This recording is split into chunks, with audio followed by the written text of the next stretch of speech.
Economics part 2 میں قومی آمدنی کے چیپٹر سے آج ہم جو کوشچنس کور کرنے جا رہے ہیں وہ قومی آمدنی کی پیمائش کے اندر جو مشکلات ہیں وہ کون کون سی ہیں.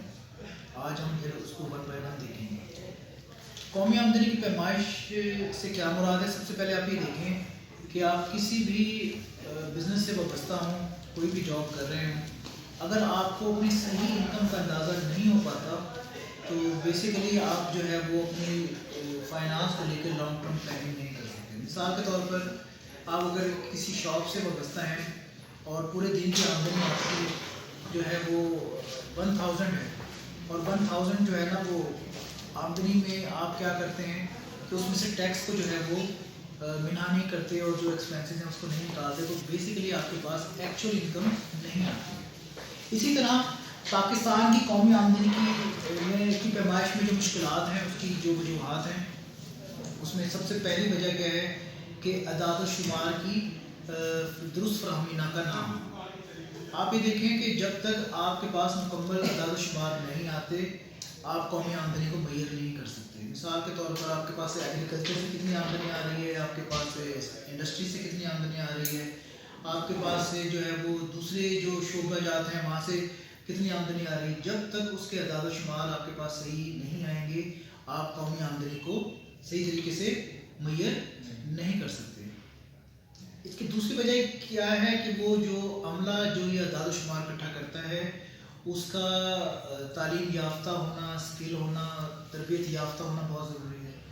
ظاہری بات ہے کہ جو یہ فگرز اکٹھی کر رہے ہیں اگر ان کو یہ نہیں پتہ ہوگا کہ ڈیٹا کس طرح ریکارڈ کرنا ہے، ڈیٹا کو کس طرح رپورٹ کرنا ہے اور ڈیٹا کو کس طرح پروسیس کرنا ہے، تو وہ فگرز آپ کے سامنے نہیں آ سکتی جن فگرز کو لے کر آپ نے آگے پلاننگ کرنی ہے، قومی آمدنی کو میئر کرنا ہے. تو سب سے پہلے اعداد و شمار کی فراہمی کا درست ہونا ضروری ہے. پھر وہ لوگ جو اس اعداد و شمار کو پرووائڈ کر رہے ہیں ان کا تربیت یافتہ ہونا انتہائی ضروری ہے. اور پھر آپ تیسرا دیکھیں کہ ہم جب اس میں قومی آمدنی کی پیمائش کر رہے ہوتے ہیں تو ہم ان خدمات، ان کاروبار، ان آمدنی کا ذکر کرتے ہیں جن کے ساتھ معاوضے ہوتے ہیں. ہم جو بلا معاوضہ خدمات ہوتی ہیں ان کو ہم اس میں شامل نہیں کرتے. ٹھیک ہے، اس میں بہت ساری ایسی خدمات ہیں جو بلا معاوضہ خدمات ہوتی ہیں، جیسے استاد اگر اسکول میں پڑھا رہا ہے معاوضہ لے رہا ہے، اگر اپنے بچے کو پڑھا رہا ہے تو بلا معاوضہ وہ پڑھا رہا ہے. اسی طریقے سے جو ہے وہ ڈاکٹر جو ہے اگر اپنے کسی قریبی پیشنٹس کو وہ دے رہا ہے تو وہ بلا معاوضہ دے رہا ہے. گھر میں خواتین کوکنگ کر رہی ہیں وہ بلا معاوضہ کر رہی ہیں. ٹھیک ہے، تو ایسی بہت ساری خدمات ہیں جو بلا معاوضہ انجام دے. چیریٹی کے ایسے بہت سارے کام ہیں، جس طرح کوئی آپ نے کوئی رفاہی ادارہ بنایا ہوا ہے جہاں پر بچوں کو فری تعلیم دے رہے ہیں، کوئی آپ نے ڈسپینسری بنائی ہوئی ہے. بہت ساری ایسی چیزیں ہیں جو آپ پرووائڈ تو کر رہے ہیں لیکن آپ اس کے اگینسٹ کوئی معاوضہ نہیں لے رہے. لیکن ہم جب قومی آمدنی کو کی پیمائش کرتے ہیں تو ان کا وہاں پر ان کی اعداد و شمار کا ہونا بھی بہت ضروری ہوتا ہے. اس کے بعد عوام کا عدم تعاون. ہم جب بھی قومی آمدنی کی پیمائش کے حوالے سے اعداد و شمار اکٹھا کرنے کے لیے لوگوں کو بھیجتے ہیں یا لوگ اکٹھا کرنے کے لیے جاتے ہیں تو عوام کا عدم تعاون بھی سامنے آتا ہے. وہ لوگ ڈرتے ہیں کہ اگر ہم اپنی آمدنی کو پراپر جو ہے وہ بتا دیں گے تو کیا ہوگا کہ ٹیکسز ہم پر زیادہ لگ جائیں گے، جس کی وجہ سے کیا ہوتا ہے کہ وہ اپنی آمدنی مکمل طور پر نہیں بتاتے اور جس کی وجہ سے آپ کے پاس اعداد و شمار نہیں آتے. تو اعداد و شمار نہیں آئیں گے تو آپ قومی آمدنی کو درست طور پر پیمائش نہیں کر سکتے. پھر براہ راست تبادلہ. ہم ایگریکلچر کنٹریز ہیں، رورل ایریاز میں بہت ساری ایسی چیزیں ہوتی ہیں جو ہم براہ راست تبادلہ کر لیتے ہیں، جس کو ڈائریکٹ ایکسچینج کہتے ہیں، جس میں ہم پیسے کے استعمال کے بغیر وہ چیزیں جو ہے نا وہ لین دین کر لیتے ہیں. اب چیزوں کی مالیت تو بیسیکلی ایکسچینج ہو رہی ہے نا، لیکن وہ ہمارے پاس نہیں آتی. تو براہ راست تبادلہ بھی جو ہے اس کی بھی اعداد و شمار ہمارے پاس نہیں آتی کہ کتنے لوگوں نے کتنی کاسٹ کی چیزیں کس طرح انہوں نے براہ راست ایکسچینج کر لی. پھر حساب کتاب کا نہ رکھنا، یہ بھی بہت بڑی وجہ ہے. جب ہم جو چھوٹے کاروبار والے، چھوٹی انڈسٹریز والے یا ہم اپنی ذاتی زندگی میں دیکھ لیں، ہم کیا کرتے ہیں ہمارے پاس جو انکم آتی ہے اس کا حساب کتاب نہیں رکھتے اور اس کو خرچ کر لیتے ہیں. ہمیں نہیں پتہ ہوتا کہ ہمارے مہینے میں ہم نے کتنے پیسے کمائے اور ان کو کہاں کہاں پر خرچ کیا. تو قومی آمدنی کی پیمائش میں ایک بڑی رکاوٹ یہ بھی ہے کہ ہم میں سے اکثر لوگ ایسے ہیں جو ہم اپنی آمدنیوں کا صحیح طور پر حساب نہیں رکھتے. پھر مختلف کام کرنا. اب مثال کے طور پر ایک شخص اگر ڈاکٹر ہے ہاسپٹل کے اندر تو وہ سرکاری جاب بھی کر رہا ہے، معاوضہ لے رہا ہے، پرائیویٹ کلینک بھی چلا رہا ہے اور ہو سکتا ہے وہ ہوم پیشنٹس بھی دیکھ رہا ہو. ٹیچر ہے تو اسکول میں بھی پڑھا رہا ہے اور ٹیوشن پر بھی پڑھا رہا ہے. ٹھیک ہے، آپ کوئی کام کر رہے ہیں اور کسی جگہ جاب کر رہے ہیں اور آپ کوئی آئی ٹی سے ریلیٹڈ آپ کے پاس اسکل ہے اور فری لانسنگ کر رہے ہیں یا آن لائن ارننگ کر رہے ہیں، یعنی کہ آپ ایک سے زیادہ بھی کام کر رہے ہیں، آمدنی کے ذریعے ایک سے زیادہ ہیں، تو وہ آمدنی کے سارے ذریعوں سے پراپر کیلکولیشن نہیں آ رہی کہ آپ کو اگر سرکاری جاب سے انکم آ رہی ہے تو صرف وہی کیلکولیٹ ہو رہی ہے جبکہ آپ اور بھی جگہ سے انکم جو ہے وہ کما رہے ہیں. تو یہ اس کا بھی مختلف کام کرنے کو بھی پراپر طور پر اس کی انکم کو بھی کیلکولیٹ ہونا ضروری ہے. چھوٹی صنعتوں کی آمدنی آپ دیکھیں کہ جگہ جگہ گلی گلی محلوں میں مختلف چھوٹی چھوٹی صنعتیں بنی ہوئی ہیں جو یا تو پورے سال کام نہیں کرتی ہیں یا سال میں 9 مہینے کام کرتی ہیں اور باقی دن بند رہتی ہیں، تو ان کی آمدنی کو بھی کہیں کہیں جو ہے وہ اعداد و شمار نہیں ملتے کیونکہ پورے سال جو کام نہیں کرتی ہیں.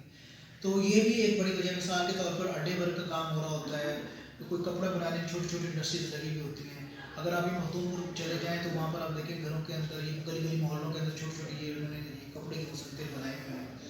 تو یہ کیا ہے کہ یہ پھر وہ جو پورے سال نہیں چلیں گی تو ان کی بھی آمدنی کو اعداد و شمار آپ کے سامنے نہیں آئے گا. شکست اور ریفت کو نظر انداز کرنا، ہم جب کوئی چیز خریدتے ہیں تو اس کے اندر ایک چیز شامل ہوتی ہے اس کی ڈیپریسیشن، جس کو شکست و ریفت کہتے ہیں یا گھساوٹ کہتے ہیں. مثال کے طور پر میں نے ایک اے سی لیا 50,000 کا، تو سال کے بعد جب اس کی قیمت 30,000 رہ گئی تو اس کا مطلب ہے کہ جو 20,000 اس کی ریسٹ آف 50,000 جو اماؤنٹ تھی، یعنی کہ 50,000 میں سے اب 30,000 کا جو سیل ہو رہا ہے تو 20,000 روپے وہ اس کی شکست اور ریٹ یعنی کہ ڈیپریسیشن میں نکل گئی. اگر وہ ڈیپریسیشن آپ اس کی جی ڈی پی سے بنا نہیں کریں گے تو آپ اس کی ایکچوئل نیشنل انکم میئر نہیں کر سکتے.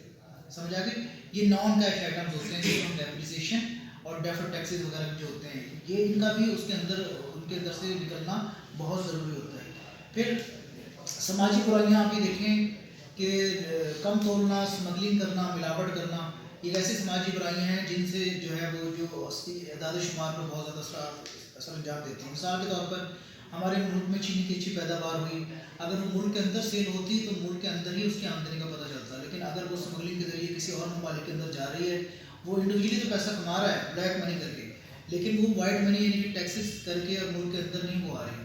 تو یہ سماجی برائیاں بھی کیا کر رہی ہیں بیسیکلی آپ کے اس کے اوپر اثر انداز ہو رہی ہیں. پھر انتقالی دائمیاں، بہت سارے ایسے ہوتے ہیں جن کو آپ بے روزگاری الاؤنس مل رہا ہوتا ہے، وہ کچھ لوگ زکوٰۃ لے رہے ہوتے ہیں، کچھ لوگوں کو اور اس طرح کی چیزیں مل رہی ہوتی ہیں جس سے وہ زندگی گزار رہے ہوتے ہیں. وہ کرتی تو گورنمنٹ ہی ہے لیکن ان کا حساب کتاب بھی وہ نہیں ہو رہا ہوتا. اب حساب کتاب نہیں ہوگا تو وہ کیا ہے قومی آمدنی میں شامل نہیں ہے اور جبکہ اخراجات میں وہ شامل ہیں.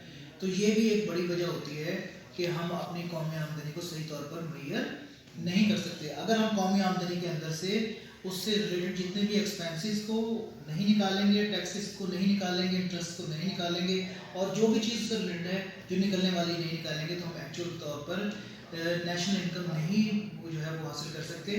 وہ ہماری جی ڈی پی یعنی کہ گراس ڈومیسٹک پروڈکٹ یا گراس نیشنل انکم یا پروڈکٹ رہے گی.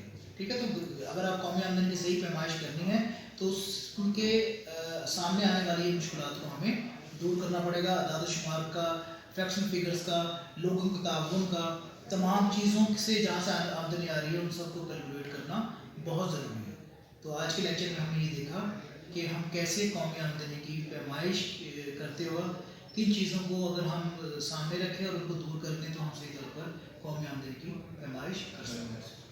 بہت شکریہ.